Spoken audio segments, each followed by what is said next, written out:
Friends, అందరికీ చంక down 6 ఇంచెసే ఇవ్వాలా, 6 ఇంచెస్ కంటే తక్కువ ఇస్తే ఏమవుతుంది, ఎక్కువ ఇస్తే ఏమవుతుందో ఈ వీడియోలో క్లియర్గా చూద్దామా ఫ్రెండ్స్. ఆది బ్లౌజ్ వచ్చినప్పుడు ఆది బ్లౌజ్ నుంచి కొలతలు టేప్తో తీసుకొని బ్లౌజ్ని కట్ చేయాలి. అప్పుడే ఫిట్టింగ్ నీట్గా ఉంటుంది.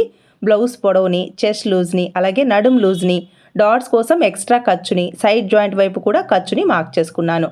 ఈ సైజ్ బ్లౌజ్కి ఫుల్ షోల్డర్ 5.5 ఇంచెస్కి మార్క్ చేసుకున్నాను. ఇక్కడ షోల్డర్ స్ట్రిప్ ఎంత ఉందో చెక్ చేసుకోవాలి. నెక్ వెడల్పును కూడా మార్క్ చేసుకొని బ్యాక్ నెక్ డీప్ని మార్క్ చేసుకోవాలి. ఈ కస్టమర్కి చెస్ట్ లూజ్, ఆర్మ్ హోల్ సమానంగా ఉంది.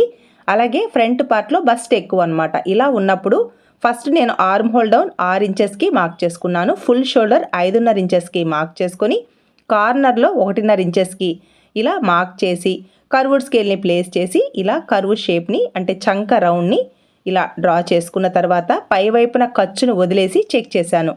నాకు 9.5 ఇంచెస్ రావాలి ఆర్మ్ హోల్ డౌన్ అనేది, కానీ ఇక్కడ నాకు 9 ఇంచెసే వస్తూ ఉంది. అందువల్ల 6.5 ఇంచెస్కి ఆర్మ్ హోల్ డౌన్ని మార్క్ చేశాను.